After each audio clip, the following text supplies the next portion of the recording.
déjà, le jour de Lag BaOmer, donc c'est le 18 Iyar, du mois de Iyar, Nissan Iyar, et c'est le 33e jour du Homer. Le Homer qui est, le Homer c'était en fait un korban, une offrande d'orge qu'on amenait après Pessah, et on comptait jusqu'à Matan Torah. C'est comme quelqu'un avant le mariage, il compte les jours. Et ben nous, on compte les jours jusqu'au mariage. Normalement, c'est des jours de fête. Vous allez me dire, mais non, on se coupe pas les cheveux, tout ça et tout. Ça, c'est parce que les élèves de Rabbi Akiva, les 24 000 élèves de Rabbi Akiva sont morts pendant cette période-là. Donc ça, il y a des cours là-dessus. Regardez sur YouTube, on en a fait ici. Non, pub. Les cours du jeudi soir, où j'explique ces choses-là, ils sont sur YouTube Olami Samandé, vous pouvez les écouter. C'est des cours courts en plus de 30 minutes. Là on fait plus long. Donc voilà. Donc il y a une explication pourquoi ils sont morts à ce moment-là, pourquoi ils sont morts. Et après que ces 24 000 élèves soient quittés ce monde, vous inquiétez pas, ils sont revenus après, hein, en Gilgoul. Eh bien, Rabbi Akiva est parti dans le Drôme, dans le sud, et il a eu 5 nouveaux élèves, les plus grands, qui sont cités partout dans le Talmud, dont Rabbi Shimon Bar Yochai, Rabbi Meir Balanes, Rabbi Yehuda, Rabbi Yossi, Rabbi Eliezer, Rabbi Nehemiah, il y en a qui disent. Et donc, Rabbi Shimon Bar Yochai, c'est un des principaux, puisqu'on dit qu'il a pris tous les traits de caractère de Rabbi Akiva. D'ailleurs, sa naissance est liée beaucoup à Rabbi Akiva. Parce que Rabbi Shimon Bar Yochai, c'est le fils de Yochai. Yochai lui-même, c'était un grand sage, ce qu'on appelle les Tanaïm. Et il était marié avec sa femme, qui, j'ai entendu, elle s'appelait Sarah. Ils n'avaient pas d'enfants. Et ça faisait 10 ans qu'ils étaient mariés. Ouais.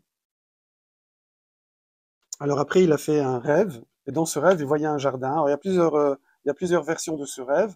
Et dans ce jardin, il y avait quelqu'un qui arrosait les arbres. Certains arbres, il les arrosait, d'autres non. Et il y a des arbres arrosés, ils fleurissaient, les autres non. Ouais. Et ensuite, lui, Rabbi Yochai, le futur père de Rabbi Shimon, qui n'avait pas d'enfant, alors il était accoudé à un arbre, enfin assis à un arbre. Genre, c'est son arbre, quoi. Et, et donc, l'homme est venu et il lui a donné, il n'a pas arrosé avec le seau, il lui a donné une petite fiole d'eau. Et il a arrosé l'arbre avec cette fiole et ça a fleuri. Voilà, ça c'était le rêve. Donc après, il est allé voir son maître, Rabbi Akiva, pour demander c'est quoi ce rêve. Et il lui a dit, tu vas avoir un enfant. C'est ça le rêve, c'est fleurir, c'est ça. Et il dit, c'est quoi la fiole?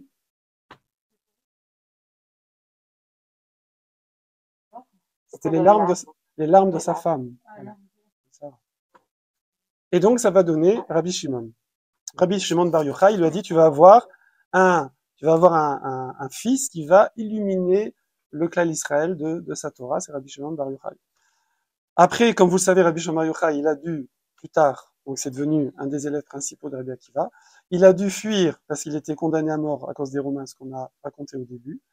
Il est parti dans la grotte pendant 13 ans. Il a étudié avec son fils et entre autres, Eliyahu lui a révélé, re-révélé le Zohar, parce qu'évidemment le Zohar avait été déjà transmis à Moshe Rabbeinu avant, d'accord. Mais parfois ça arrive que certaines choses extrêmement profondes, comme par exemple le Zohar, ont été transmises, mais ensuite il n'y a pas eu de transmission. Il fallut le re-révéler. C'est pareil, par exemple, le Targum Onkelos. Vous connaissez dans le Chumash, il y a le Chumash qui est là, et à côté, on dit qu'il y a une traduction en araméen. Et c'est Onkelos qui l'a fait. Onkelos était le neveu de l'empereur Titus. Il s'est converti. En fait, il a pas traduit, c'est pas une traduction, c'est une explication qui est traductive essentiellement, mais de temps en temps, il rajoute des mots. Et évidemment, il a pas fait tout seul, il a fait avec les Tanaïm. Il a retrouvé, par inspiration divine, cette explication du Chumash qui avait déjà été transmise à Moshe Rabbeinu. Donc là, pareil, Shimon Bar Yochai, avec son fils, ont retrouvé, ont de nouveau reçu, c'est pour ça qu'on l'appelle Kabbalah, et Kabbal c'est recevoir, de nouveau reçu le Zohar, et après, comme je vous ai dit, il l'a enseigné à ses élèves. Alors maintenant, pourquoi on va voir 8 caractères spéciaux à ce jour-là? Ça, c'est hyper important de réaliser. Voilà, ça fait 28 minutes que je parle, hein, ça va? J'ai l'impression que je parle depuis 2 heures. C'est vrai, hein? J'espère que vous n'avez pas la même impression que moi. Alors, je vais vous dire pourquoi. Parce qu'en fait, quand je vous parle, je vous dis ce que je vous dis, mais en fait, j'ai plein de trucs qui me viennent en tête que je vous dis pas. Et donc, mais ça compte dans mon timing, voilà, parce que sinon on peut pas tout dire. C'est pour ça que des fois je bégaye un peu. Alors, il faut garder l'axe. Donc, on va voir 8 points. Ouais, on va voir 8 points qui ont une particularité, qui sont attachés à ce jour du 33e jour de Homer. Vous savez que le temps, chez nous, contrairement à l'Occident, on va dire en Occident pour dire simplement, le temps est linéaire. Ça veut dire, hier, c'est hier, il y a 10 ans, il y a un siècle, etc. Bon, on peut apprendre de l'histoire, mais ce qui est passé, on est dans une autre époque, dans un autre temps, etc., etc. Dans le judaïsme, c'est pas du tout comme ça. Dans le judaïsme, le temps, c'est pas des chiffres sur un calendrier ou sur une horloge numérique. Le temps est une création. C'est un être, d'accord? Et nous, de la même façon ça ressemble plus à l'espace, si vous voulez, qu'on connaît. Ça veut dire, de la même façon que moi, je suis dans l'espace, et l'espace c'est concret, je suis ici, là, ici sur cette chaise, dans cette pièce, à Saint-Mandé. Et ben pareil, on est dans le temps. On est dans le temps. Mais le temps, il bouge pas. L'espace ne bouge pas. Saint-Mandé, ça bouge pas. Vous y venez ou vous y venez pas. Saint-Mandé ne bouge pas. Ok? La France ne bouge pas, si je puis dire. Enfin, elle bouge là, mais bon. Mais le temps, c'est pareil dans le judaïsme. Je suis dans le temps. Et du coup, on a plutôt une image circulaire du temps, qui est les 12 mois, avec Shabbat, après Rosh Chodesh, les fêtes, et même le lundi et le jeudi n'a pas le même caractère que les autres jours de la semaine. Et chaque jour, il a son caractère. Quand par exemple je suis à la montagne dans les Alpes, je suis pas à Marseille on appelle ça là, au port de Marseille. Hein. Je suis, oui, ouais, ça fait du bruit. Je sais pas du tout la même ambiance, d'accord. Il y a une influence de l'endroit. Oui, c'est vrai que quand je suis dans cette rue ou un peu plus loin, bon, ça sera un peu pareil. Mais dans Paris, selon le quartier où je suis, il y aura pas la même ambiance. Et si je vais dans le Massif Central, en Atlantique, ou je sais pas, c'est pas la même ambiance. Pareil dans le temps a un flux. Quand je suis dans Shabbat, je suis dans Shabbat. Et donc, j'ai un flux de Shabbat. Quand je suis Rosh Chodesh, c'est Rosh Chodesh. Lundi, jeudi, c'est pas mardi, mercredi. Et Pessah, et Shavuot, et Sukkot, et Purim, etc. Donc, quand je suis dans un jour, je suis dans une influence. Ça veut dire que pour nous, c'est pas, quand on va faire, par exemple, Rosh Hashanah, vous savez, c'est la création de l'homme. Kippour, c'est les deuxièmes tables de la loi, après le pardon du veau d'or, etc. Eh bien, en fait, je retourne dans ce moment-là. Je retourne dans ce moment-là. Évidemment, je vois pas les gens qui étaient là-bas l'an dernier, hein, ils sont plus là. Mais moi, je retourne dans c'est difficile à expliquer. Donc, ça veut dire que l'Ag Baomer, vous allez voir qu'il va se passer, et c'est comme ça très souvent, on a la même chose pour Tisha B'Av, mais c'est plutôt en triste, oui. Pareil pour Rosh Hashanah, etc. Il va se passer plein de choses qui sont liées entre elles ce jour-là, parce qu'il y a le caractère de ce jour qui influence les événements sur Terre. Donc, moi, je vous dis pas le caractère, c'est à vous de deviner. Je vais vous dire les 8 événements, comme ça, tchic-tchac, et vous devrez me dire, c'est ça le caractère de ce jour. Alors, on y va. Je vais essayer de les faire dans l'ordre chronologique, parce que là, il les donne pas dans l'ordre chronologique. Ouais, alors, oui. Ordre chronologique, quand nous sommes sortis d'Égypte, on avait pris des matzot, on a un petit peu de provisions, mais elles ont vite été à court là. On était plusieurs millions de personnes. Et on commençait à paniquer un peu, à stresser, oui. Et voilà que, ouf, il y a des petites boules de polystyrène qui ont commencé à pleuvoir. Oui, c'est ce qu'on appelle la manne. La manne, ça ressemble à des petites boules blanches de polystyrène, et ça se ramassait, on se met là, et vous pouvez la manger comme ça, ouais, sur une recette, ou vous pouvez la cuisiner. Et les tzadikim, c'est extraordinaire, ça a le goût que vous voulez. C'est-à-dire, si vous pensez à un hamburger frites, c'est hamburger frites. Si vous pensez à une dorade complet poisson, là, c'est complet poisson. D'accord? Tarte à la fraise, tarte à la fraise. Et donc, ça, c'est la manne. Cet aliment-là, je vais pas trop développer, c'est un aliment ultra spirituel. C'est un aliment qui faisait que, eux, ils ont mangé ça pendant 40 ans dans le désert. Les Bnei Israël, déjà, on va pas aux toilettes, ça se digère, ça, y a pas de déchets. C'est un aliment entièrement spirituel. Il est absorbé, il y a rien. Et cet aliment-là donnait une capacité spirituelle surhumaine et enlevé du Yetzirah. Ça veut dire que les gens, en fait, n'étaient plus intéressés que par une seule chose, la Torah. Toujours, parce qu'ils étaient dans le désert, il y avait que ça à faire, mais ils étaient intéressés que par Hachem, par servir Hachem, faire les mitzvot et la Torah. Bon, il y avait quand même un niveau de Yetzer Hara, hein, quand même, parce qu'on voit qu'ils fait des bêtises, des fois on a fait des bêtises, mais c'était pas du tout comme nous, ils étaient vraiment beaucoup plus proches, on va dire, d'Adam Arishon avant la faute, bien qu'ils avaient un Yetzer Hara plus grand, mais ça c'est la manne. Donc, et la manne, elle a commencé à tomber, d'après Rabbi Shimon d'après le Khatam Sofer, pardon, le jour de l'Akba Omer. Donc déjà, ce jour-là, bing, on a eu la manne, qui est l'aliment spirituel. Okay. Ensuite, j'essaie de remonter. Ouais. Ensuite, quand Rabbi Shimon est parti dans la grotte, il est sorti de la grotte avec son fils le jour de l'Akba Omer.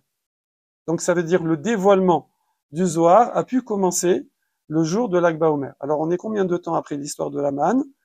En gros, il y a eu 420 ans du Beth Amikdash, 410 ans de l'autre, 70 ans au milieu. Qui c'est qui est bon calcul? Ça fait déjà 830 plus, ça fait 900 ans. Il y a eu un demi-siècle avec, un demi-millénaire avec le Mishkan, avant le temple. Donc à peu près 1600 ans après l'histoire de la manne, c'est l'histoire de Rabbi Shimon Bar Yochai. Il y a presque 2000 ans. Vous avez fait le...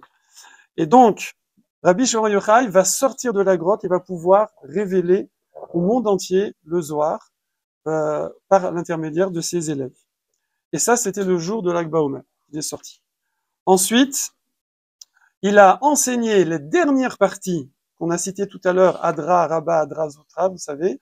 Il a enseigné ces dernières parties le jour de l'Akba Omer à ses élèves.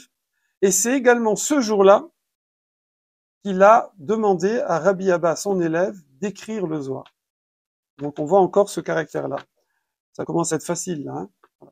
Ah, j'avais loupé au niveau chronologique, il faut remonter un petit peu avant, excusez-moi. Rabbi Akiva, quand ses 24 000 élèves ont quitté ce monde, et qu'il est parti dans le sud pour faire 5 nouveaux élèves qui vont retransmettre toute la Torah, si vous regardez un arbre généalogique des Tana, ça fait un entonnoir comme ça. On voit tous les noms des Tanaïm, et après il y a Rabbi Akiva et ses 5 élèves, et ça repart comme ça. Toute la Torah, elle passe par eux. Eh bien, c'était le jour de l'Akba Omer. C'est le jour de l'Akba Omer qu'il a commencé à enseigner à ses 5 Talmidim, ces 5 nouveaux élèves. Et quelques années plus tard, lorsqu'il leur a fait ce qui s'appelle la smicha, je sais pas si vous avez déjà entendu, quelqu'un il a la smicha de Rav, de nos jours c'est pas la même que celle de Moshe Rabbeinu, mais c'est celle qui va être transmise après, depuis Moshe Rabbeinu, de maître en élève, qui dit maintenant tu es maître, tu peux enseigner la Torah, eh bien c'était aussi, quelques années plus tard, le jour de l'Akba Omer. Donc, Rabbi Akiva a commencé à enseigner à ses élèves, dont Rabbi Shimon Yochai, le jour d'Akba Omer. Rabbi Shimon Yochai est sorti de la grotte le jour d'Akba Omer. Il a fini d'enseigner, alors pas les mêmes années, hein, vous avez compris, c'est pas les mêmes années, c'est décalé. Ensuite, il a fini d'enseigner le Zohar le jour de l'Akba Omer. Il a demandé à son élève Rabbi Abba d'écrire le jour de l'Akba Omer. Là, vous sentez que le temps, c'est quelque chose. On sent, c'est une sacrée coïncidence, toutes ces choses-là, n'est-ce pas? Ensuite, c'est également, je suis obligé de remonter encore chronologiquement, je suis désolé. Quand les 24 000 élèves ont quitté ce monde, ça s'est arrêté le jour de l'Akba Omer. C'est pour ça que le jour de l'Akba Omer, alors il y a deux minagim, Ashkenaz et Farad. Il y a même un troisième. Ashkenazim font un break le jour de l'Akba Omer. Musique, fête, ils tondent, ils font ce qu'ils veulent, et ils reprennent ensuite. Sfaradim, nous, le jour de l'Akba Omer, on fait la fête, on se rase pas, on coupe pas les cheveux, mais le 34, on y va, on arrête, on coupe les cheveux et tout. Évidemment, le fait de pas se couper les cheveux, vous savez, c'est en signe un petit peu de deuil par rapport aux 24 000 élèves. Cette année, c'est spécial, comme c'est tombe vendredi le 33 et qu'il y a Shabbat, on va pouvoir passer à la tondeuse, ceux qui veulent, le 33, vendredi. Donc, et après, il y a un troisième mina qui est Alpi Kabbalah, où Ashkenaz ou Sfarad, peu importe, ils ne coupent pas les cheveux jusqu'à Shavuot, jusqu'à la veille de Shavuot. En tout cas, pourquoi on fait la fête ce jour-là? Donc, il y a plusieurs raisons. Une des raisons, c'est parce que les élèves, marqués dans le Talmud, de Rabbi Akiva, ont arrêté de mourir le jour de l'Akba Omer. Donc, on voit encore ce caractère spécial. Évidemment, il y a un Rav qui pose une question énorme, qui dit, je comprends pas quelle joie il y a de se réjouir le jour de l'Akba Omer sur le fait que les élèves de Rabbi Akiva ont arrêté de mourir. Pourquoi? Parce que il n'y en avait plus. Ben, les 24 000, ils sont morts. Donc ça veut dire quoi que les 24 000, ils ont arrêté? Ben, ils sont plus là. D'accord? Et là, il ramène une réponse qui dit, c'est parce que normalement, le suivant, c'était Rabbi Akiva. Mais comme il est rentré dans l'Akba Omer, lui, il a été sauvé. Donc le jour de l'Akba Omer, comme ça il dit, a sauvé Rabbi Akiva. C'est ce qui lui a permis de transmettre la Torah à ses autres élèves. Donc ça encore, voilà le caractère de l'Akba Omer. Qu'est-ce qui reste encore? Voilà, je crois que j'ai fait quasiment le tour. Hein. Ouais, j'ai fait quasiment le tour. Alors évidemment, c'est aussi le jour. Alors ça, c'est pas très réjouissant, mais où Rabbi Shimon Bar Yochai a quitté ce monde. Oui. Alors, mais Rabbi Shimon Bar Yochai lui-même, il a dit réjouissez-vous ce jour-là. D'abord parce que il a transmis le Zohar, il a dit de l'écrire et tout ce qu'on a vu avant, mais c'est parce que il a fini ce qu'il avait à faire sur terre. Qu'est-ce qui est triste quand quelqu'un part? Bon, je sais que c'est pas très romantique et sentimental parce qu'il y a la famille, etc. Voilà. Mais une personne, quand elle a fini son travail, eh ben, elle rentre à la maison. Oui. Euh, c'est vrai que nous, on voit pas ça comme ça. Nous, on a oublié ce qu'il y a avant, on sait pas ce qu'il y a avant, on sait pas ce qu'il y a après, donc on s'accroche. Moi, je suis épaté de voir des gens. J'ai travaillé dans les hôpitaux aussi avant et tout, de voir des personnes. Leur vie n'est plus une vie. Ils sont malades, ils sont trucs, ils sont handicapés, ils ont trucs, ils sont totalement dépendants. C'est une vie de souffrance et tout. Et ils s'accrochent à la vie. Heureusement, hein. Voilà. Il y en a qui ne s'accrochent pas d'ailleurs. Mais on a cet instinct de survie. Nous, on est heureux là, Baruch Hashem. On est heureux, d'accord? Comme des oiseaux qui sont mis en cage, qui savent pas qu'il y a les prairies et les forêts, ils croient qu'il y a que la cage. Donc nous, on est là sur Terre, mais en fait, la vérité, vous savez, le Talmud dit que la Neshama, quand on veut la faire descendre là dans le corps, elle veut pas descendre. On la force. On la force à descendre. Hachem lui dit, tu descends. Bal Kocha, contre ton gré, tu vas descendre. Mais une fois qu'on est là, heureusement, on oublie. Et voilà, on a des petits plaisirs, la salade, croque-monsieur, les machins, et voilà. Et on est heureux, voilà. Bon, Hachem, voilà.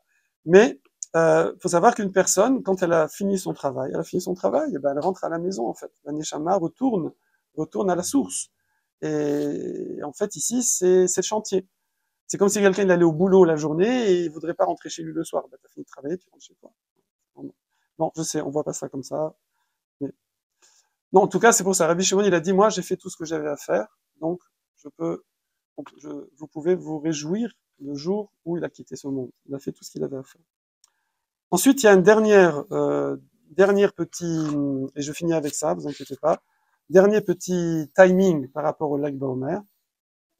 C'est que le lac Baomer, c'est, oula, alors, dans 15 minutes, ça va couper, mais on aura fini, hein. Voilà. Oui, il y a comme ça un enseignement de nos sages qui nous dit que si quelqu'un il a bien travaillé dans sa vie sur ses traits de caractère, son attachement à Hachem, chacun à son niveau, les 2 tiers de sa vie, d'accord, alors il peut espérer que ce soit plus facile le 3e tiers. Comme ça, il y a un principe comme ça. C'est un bonus. C'est un bonus, d'accord? D'ailleurs, moi j'ai remarqué dans la vie, c'est beaucoup comme ça.